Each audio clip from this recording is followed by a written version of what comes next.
నమస్కారం. ఇప్పుడు మనం తెలుసుకోబోయే అంశం వచ్చి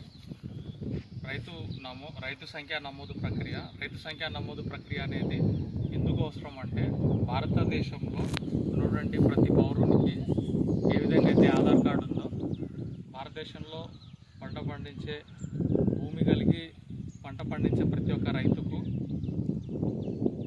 ఆ రకమైన కార్డు, రైతు అనే కార్డు అనేది ఉండాలని, చిన్న రైత, మధ్యగర రైత, పెద్ద రైత అనే కార్డు ఉండాలన్న ఉద్దేశంతో దీన్ని కేంద్ర ప్రభుత్వం ప్రవేశపెట్టడం జరిగింది. అయితే దీనికి సంబంధించి ఆధార్ కార్డ్ అనేది మనము ప్రజెంట్ అడ్రస్ అంటే అప్పుడు ఉమ్మడి ఆంధ్రప్రదేశ్ జిల్లాలలోని ఉన్న అడ్రస్లో మాత్రమే ఉంటుంది అందరికీ.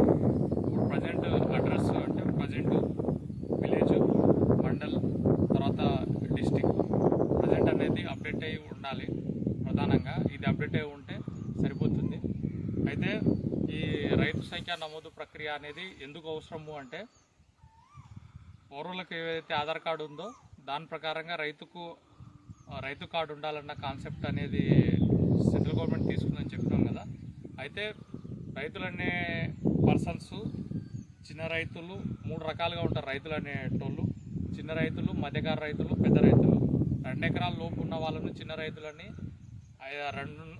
2 నుంచి 5 ఎకరాల లోపల ఉన్న వాళ్ళను మధ్యకార రైతులని, 5 లేదా అంతకంటే ఎక్కువ వ్యవసాయ భూమిని కలిగిన వాళ్ళను పెద్ద రైతులని మన కేంద్ర ప్రభుత్వము, రాష్ట్ర ప్రభుత్వం సంబంధించిన విధానాల ప్రకారంగా నిర్వర్తించడం జరిగింది. అంటే దాని యొక్క అర్థం అనేది, రైతు అనే వాళ్ళు ఎన్ని రకాలుగా ఉంటారు అనే దానికి ఈ రకమైన నిర్వచనం తెలియజేయడం జరిగింది.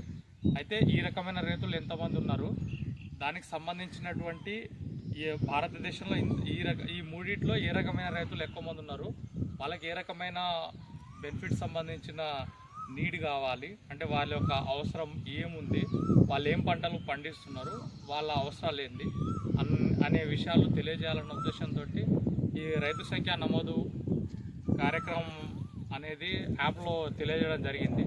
అయితే దీంట్లో మనం ప్రధానంగా ఫస్ట్ మన ఆధార్ కార్డ్ నెంబర్ యాప్లో లాగిన్ అయిన తర్వాత ఆధార్ కార్డ్ నెంబర్ కొట్టిన తర్వాత ఓటీపీ వస్తుంది. ఓటీపీ ఆన్లైన్ ఎంట్రీ చేసిన తర్వాత ఫోన్ నెంబర్ వస్తుంది. ఫోన్ నెంబర్ని ఎంట్రీ చేసిన తర్వాత ఇంకో ఓటీపీ వస్తుంది. తర్వాత దాంట్లో రైతు డీటెయిల్స్ అంటే రైతు పేరు మన లోకల్ లాంగ్వేజ్లో, ఆల్రెడీ ఇంగ్లీష్లో ఉంటాయి, లోకల్ లాంగ్వేజ్లో, తెలుగు అయితే తెలుగు, వేరే భాష అయితే వేరే భాషలో లోకల్ లాంగ్వేజ్లో మనం రాయాల్సి ఉంటుంది. రాసిన తర్వాత అది ఆన్లైన్ అప్డేట్ చేసేస్తాము.